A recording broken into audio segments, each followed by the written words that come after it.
Welcome back to our channel, where we provide updates and undisclosed narratives on Catherine, Princess of Wales, and her royal family. We are excited to share the following news. King Charles and Prince William releases a final move after founding the hidden account of Harry and Meghan. An insider source has said that King Charles and William have finally revoked Meghan's title after the discovery of a concealed bank account. This latest revelation has astonished everyone, exposing a nefarious scheme involving Meghan Markle and Prince Harry. The Crown's ultimate decision, an examination of Meghan Markle's downfall. It started not with a thunderous sound, but with a subtle indication in the records. In a serene, wood-paneled office nestled amid the intricate passages of Buckingham Palace, a local where tradition spans centuries and change is approached with profound skepticism. The first tremor of an earthquake was detected.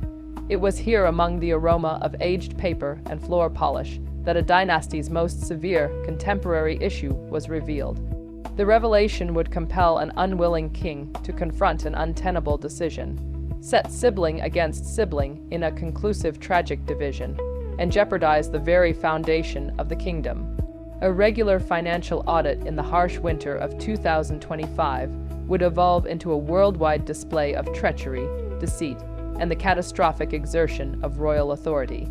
This narrative recounts how a concealed bank account, a series of covert transactions, and an intricately devised scheme of deception culminated in the public humiliation of a royal duchess, an act of institutional preservation so ruthless and definitive that it would reshape the Windsor family for centuries. A murmur in the records. The Royal Finance Office is a distinct organization characterized by rigorous and even aesthetic commitment to financial integrity. The top accountants are not just number crunchers. They are the vigilant protectors of the Crown's image, well aware that a single misallocated pound may provoke a media uproar and bolster Republican support. Margaret Hartley exemplified this culture. After over 2 decades of service, she had an exceptional comprehension of the dynamics of royal finances. She understood the distinctive spending behaviors of each home, the anticipated expenses of a royal visit compared to a state dinner, and the nuanced indicators of authentic expenditure. She was a lady who discovered veracity in the rigid, uncompromising rationale of a balance sheet. In early December 2025, during a retrospective analysis of the Sussex household finances from the time before their abrupt departure from royal responsibilities, Hartley had a familiar, uncomfortable sensation of apprehension. It was subtle, imperceptible to a less discerning observer. Merely minor, persistent disparities, payments to merchants that were rather excessive, expenditures recorded for engagements that did not fully correspond with the official court circular. They resembled subtle blemishes on an immaculate document, insignificant flaws that suggested a more profound taint. Another accountant may have seen these as mere clerical errors, the unavoidable friction inherent in a complicated business. Margaret Hartley's work was founded on the notion that little contradictions often serve as the strands that, when tugged, dismantle a more extensive fabric of deceit.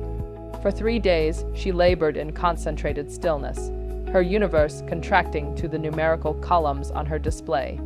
She verified payment dates against the publicly available itineraries of Prince Harry and Meghan. She extracted invoices and conducted a line-by-line comparison with the events they claimed to represent. As she delved further, an unsettling pattern started to emerge. The inconsistencies were systematic. They exhibited a meticulous approach. Financial transactions were occurring in manners that contravened the established centuries-old traditions of the home. With profound sorrow, she saw that this was no longer a mere issue of basic bookkeeping. She presented her findings to Thomas Blackwell, a man who had overseen the royal finances throughout the reigns of 3 kings and held an extensive understanding of financial crisis, both prevented and experienced. As Hartley delineated the contradictions, Blackwell's renowned, stern demeanor intensified. The subdued tension in the room altered. This was not an issue to be resolved. It was a crisis to be intensified. Shortly thereafter, the issue reached the desk of Sir Clive Alderton, the king's private secretary, and the definitive gatekeeper to the monarch. Alderton, a veteran diplomat, saw more acutely than anybody the intricate relationship between the monarchy's private matters and its public endurance. Any suggestion of financial misconduct, particularly with the contentious Sussexes, was a volatile spark poised above a barrel of political explosives. This would incite a media-feeding frenzy and elicit official, maybe adversarial examination by Parliament's Public Accounts Committee. He issued his commands with subdued pressing authority. A comprehensive forensic inquiry was to commence without delay. However, it needed to be quiet, a clandestine operation. A compact, sealed team was formed. Hartley and Blackwell from Finance, two of the palace's top legal advisors, and Sarah Chen, a discreet outsider investigator renowned for her expertise in financial forensics. Their directive was unequivocal: uncover the facts and disclose them to no one. The inquiry had commenced. The phantom within the mechanism, the squad labored over the Christmas holidays, a time when the rest of the nation was immersed in celebratory joy. Their environment consisted of encrypted data, protected servers, and muted discussions in soundproof rooms. They meticulously examined a vast array of digital and physical documents, bank statements, foreign wire transfers, vendor contracts, and expense reports seeking the origin of the discrepancies. Amidst the extensive documentation, they discovered a sequence of significant payments transferring from the Sussex household accounts to an unfamiliar consultancy business. The company's invoices were ambiguous, referencing strategic communications and public relations consultant, but the amounts were far above typical industry prices for these services. Sarah Chen, the principal investigator, immediately directed her attention towards this elusive phenomenon. The warning signs manifested very immediately. Corporate data indicated that the company was registered in Delaware, a state recognized for its corporate confidentiality regulations that permit owners to maintain anonymity. The organization has an ethereal internet presence absent of a website, professional profiles, or any digital imprint. It was a mere facade intended only for the reception of funds and nothing more. Upon acquiring the firm's financial records, Chen's team, using their substantial resources, revealed the operation's actual nature with startling clarity. The funds from the Sussex household did not remain with the Delaware Corporation. It was a conduit. The monies were promptly and automatically moved to a concealed account situated offshore in the Channel Islands. The inquiry now had its central focus. The team dedicated the remainder of December to delineating the complex trajectories of these payments, constructing a timetable that was both incriminating and irrefutable. What they discovered was a complex and very concerning system. The offshore account was established in early 2019, a few months after Meghan and Harry's wedding. At a period when the Duchess remained a senior working royal, capital started inflowing very quickly, amassing to hundreds of thousands of pounds inside the subsequent year. However, the most unsettling aspect, the detail that elevated this from a mere lapse in judgment to a significant act of treachery, was the time. The most substantial contributions to the clandestine account typically occurred shortly after significant royal events. A substantial payout would be received days after a special family assembly at Sandringham. Another would emerge immediately after a state event attended by Meghan. A pattern arose whereby deposits occurred subsequent to private meetings, family vacations, and official events, occasions that subsequently, remarkably, were the focus of intricate and speculative media coverage. The association seemed too accurate and constant to be just chance. An individual having privileged access to the royal family's most confidential moments was methodically profiting from that access. In early January 2026, Sarah Chen submitted her final report to Sir Clive Alderton. The evidence was presented with unambiguous clarity: the concealed offshore account, the shell company, the payment pattern, and the dubious timing. Although she could not conclusively demonstrate that a particular statute had been violated without a comprehensive criminal investigation, the arrangement was a profound violation of all royal protocols. It transgressed the wholly unwritten principle that royal family members should not derive wealth from their status. Sir Clive posed the pressing question: who governed the account? The path, albeit it intentionally concealed, culminated in a single individual. The consultancy company was overseen by a person with established past commercial affiliations with Meghan Markle. The account was created soon following her integration into the household. The outcome was inevitable. Sir Clive understood his course of action. This was no longer a concern for the personnel to address. The king needed to be notified. Upon the king's awareness, the Prince of Wales, the prospective heir to the throne, would also need to be informed. What they discovered was more than only a financial scandal. It was indicative of a deliberate, prolonged treachery originating from inside the core of the family, a prince's acerbic justification.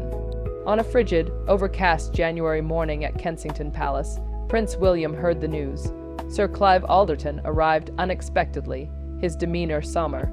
He had a solitary leather suitcase, and William immediately recognized that this was not a customary briefing.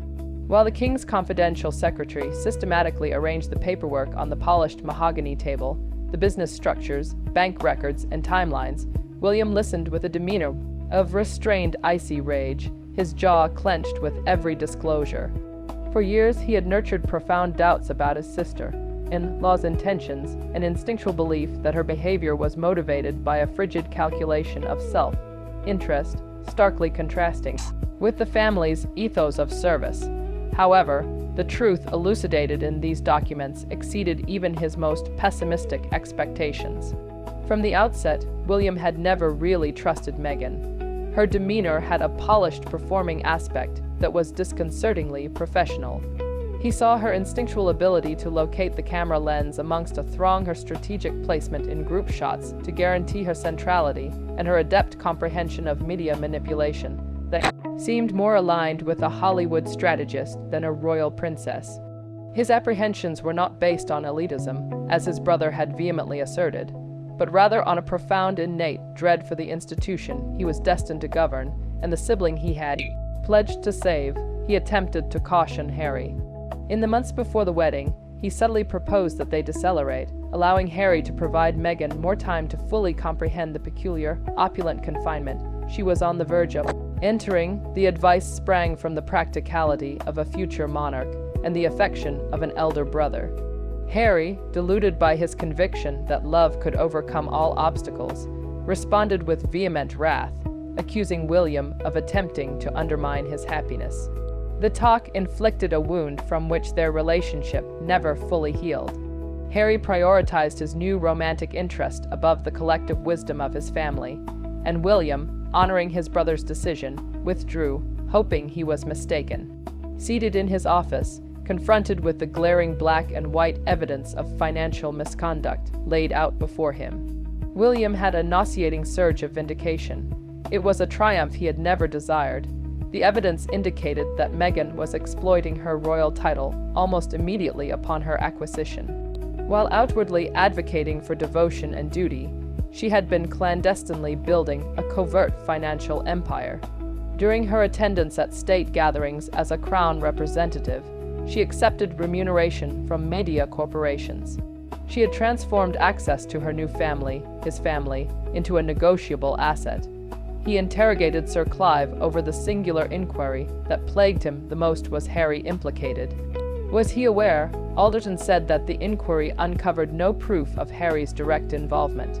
His name was absent from any corporation paperwork. No capital was deposited into the accounts under his control. The evidence clearly indicated that he was an unwitting piece in a game of which he was unaware, serving as a protective shield for his wife's concealed actions. This understanding made the betrayal much more devastating. Harry had severed ties, forfeited his connection with his father and brother, and renounced his nation, all to protect a lady who seemed to be betraying the very institution to which he was born to serve. William's first impulse was a fundamental need for conflict. He intended to go to California to place the papers on a table before Meghan and insist that she provide an explanation. However, Sir Clive advised forbearance. This has now become a matter of state. The king must be notified first. This choice would influence the monarchy's destiny and could not be motivated by William's personal ire. He acquiesced despite the fury seething inside him. He recalled all the family meals, christenings, and holidays during which Meghan had sat opposite him, assuming the role of the adoring wife and duchess. It was entirely a performance of falsehood. Subsequently, his thoughts shifted to Harry. His brother, having already endured significant loss, was on the verge of having his life irrevocably wrecked by a fact so catastrophic it may obliterate him entirely. At that point, William resolved to take action. Prior to any formal action being undertaken, he would consult with his father, not as the Prince of Wales to his sovereign, but like a son to his progenitor, regardless of the subsequent actions or institutional responses needed. This was fundamentally a familial tragedy, the king's isolated watch. The emergency meeting was held in the most guarded area of Buckingham Palace, a chamber designated for national crisis. The most trusted counselors of King Charles convened around a long table, their expressions marked by the seriousness of the circumstances. Sir Clive Alderton delivered the results, his calm diplomatic demeanor contrasting with the grave nature of his report. Upon completion, a profound quiet enveloped the room. This was not an issue of public relations to be addressed. This constituted an existential danger. The legal council started by delineating the considerable intricacies of the king's deliberations. Revoking a royal title was not a simple administrative procedure. It constituted a constitutional quagmire, a power never used in contemporary history. Such actions would provoke legal disputes from Meghan, transforming a private palace issue into a lengthy and contentious public litigation, which she would contest on the emotionally fraught basis of persecution and discrimination. The PR team presented a similarly grim scenario.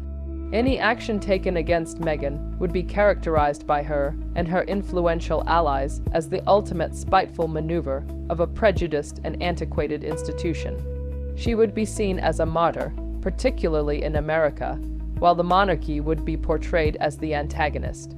However, the danger of inactivity was far more pronounced. Should an investigative journalist uncover the narrative of the concealed report, the palace would face allegations of a cover-up and complicity in the corruption it professes to detest. The monarchy's reputation, already tenuous, may collapse entirely. Prince William, summoned by his father, vehemently opposed any efforts at a discreet discussion. He claimed that appeasement would constitute a catastrophic error. Meghan had previously shown that she adhered to a distinct set of principles without allegiance or institutional reverence. Negotiating would provide her power and encourage extortion. During the argument, King Charles maintained a mostly quiet demeanor, his expression remote. He grappled not just with tactics, but also with the overwhelming burden of his combined responsibilities. He was a parent contemplating an action that would irrevocably terminate his connection with his younger kid. Harry would see this not as a needed act of administrative discipline, but as a personal affront to the lady he loved. He would choose her, making the divide between them insurmountable. However, he was also the monarch. He had awaited this duty for 70 years, braving decades of public scrutiny and personal controversy to ultimately assume the throne. He had committed himself to demonstrating his value, advocating for causes, and readying himself for the grave responsibility of donning the crown. He saw probably more acutely than anybody else there that the monarchy's legitimacy did not stem from affluence or constitutional power, but from a tenuous implicit agreement with the populace, a conviction that the royals embody something beyond simple notoriety. They embody obligation, assistance, honor. If he let a family member so overtly exploit their position, selling access to the core of the organization for personal benefit, that agreement would be violated. The monarchy would be shown as a superficial deception. Ultimately, he articulated his tone subdued but resolute. He recognized the anguish, the public relations debacle, and the danger of permanently losing his kid. However, he asserted that some boundaries once transgressed necessitated a reaction. He contended that the institution's continuation was contingent upon its values. To yield on those ideals, now because of fear of repercussions, would ensure its ultimate irrelevance and decline. The evidence was incontrovertible, the conduct was inexcusable, the resolution was reached, The conference concluded with a summer agreement. The monarch would take action. The untenable situation had culminated in a decisive and harsh decision.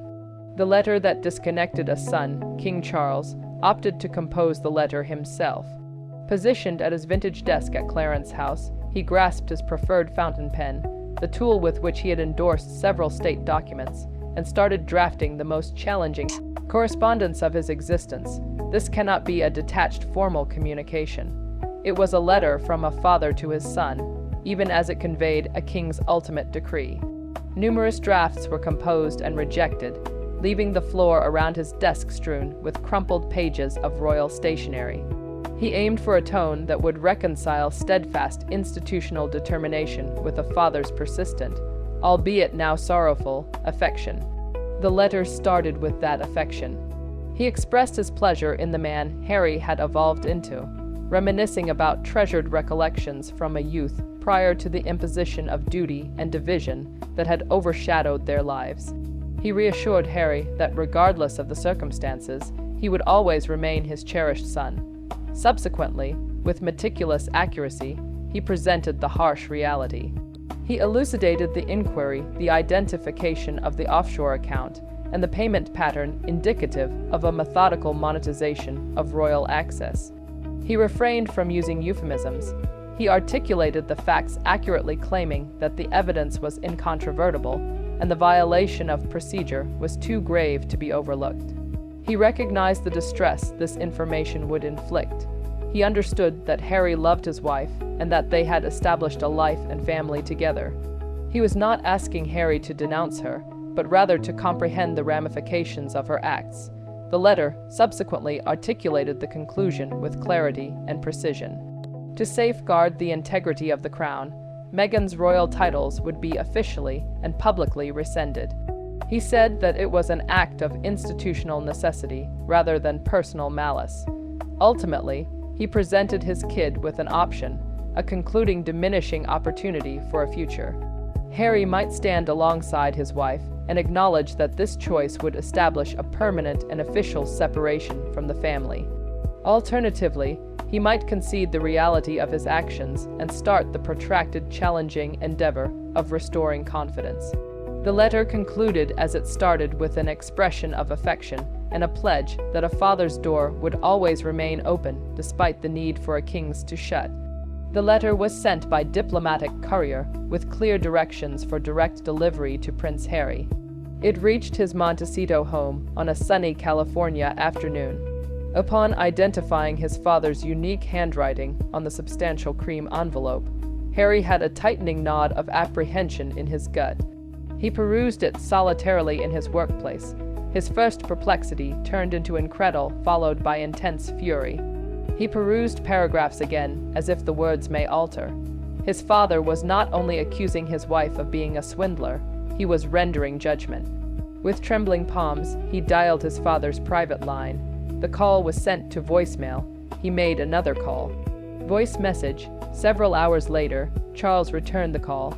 The dialogue was succinct, harsh, and conclusive. Harry's voice, laden with rage and anguish, charged the family with a malicious racial conspiracy.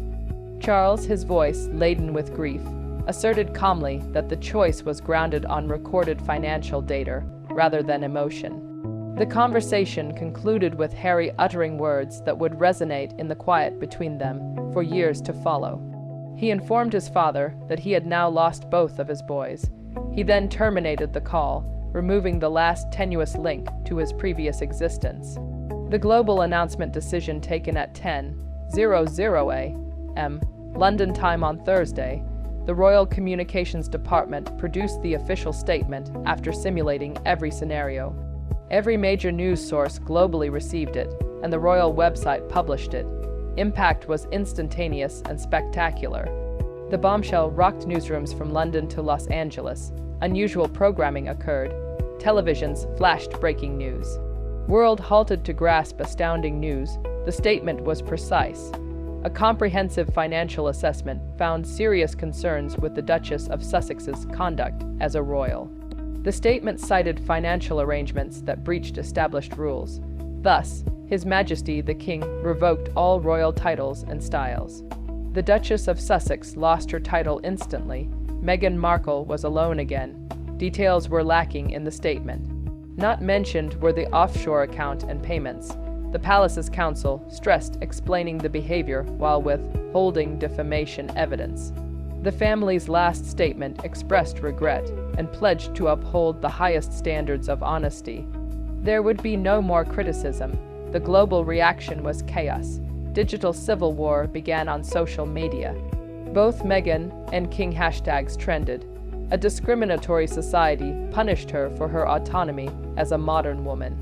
Eventually exposed, she was a swindler.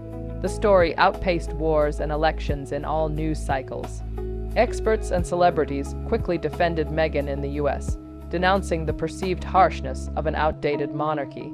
Public opinion in Britain and the Commonwealth was deeply split. California had a haunting silence for 36 hours. Journalists outside the Montecito home's gates filmed the calm property. The Globe anxiously anticipated the counteroffensive. Everyone within the palace knew it was coming. They maneuvered. They are waiting for her. Upon arrival, the reaction was PR gold. The Meghan and Harry Foundation website posted a personal, emotionally moving message that recontextualized the incident. Meghan expressed great anguish and denied misbehavior over the false claims. She claimed the offshore account was a good way to manage her professional assets, which the palace knew about from the start. Then came the killing blow. She said that the decision was based on prejudice, since she was a woman of color who challenged the institution's traditions. She said she would sue for defamation. Harry and his wife appeared in a short confrontational video, stating that his family employed the same tactics against her as against his mother until her death. Counteroffensive was highly successful. The story turned from financial fraud to racism. The palace was under siege by accusations they could not reject or dispute. Meghan seemed to have one narrative control. The palace has prepared for this. They anticipated racial claims and had a crucial card to play. The world's top investigative journalist received an unidentified, heavily redacted dossier of documents 3 days after Meghan's statement. It includes offshore account bank statement copies. It had company registration documentation. Copying email correspondences was very damning. Meghan clearly addressed media payments for exclusive knowledge on private royal family gatherings and the release of personal family photographs in forensically certified emails. An email disclosed a $25,000 reward for Windsor dinner information. On Sunday mornings, the story arrived. Evidence was conclusive. Meghan expressed the dire ramifications of breaking her family's confidence. Her credibility plummeted immediately. The plot immediately altered. Her ardent supporters confronted indisputable proof. The powerful evidence overwhelmed the racist claims. The carefully planned and strategically deployed truth had emerged. The publications could spread their message because the palace kept silent. The last act of a terrible conflict was merciless. The contest ended. While the family was in chaos, the king protected his crown. Thank you for watching the video. Please let us know your thoughts and say goodbye for now.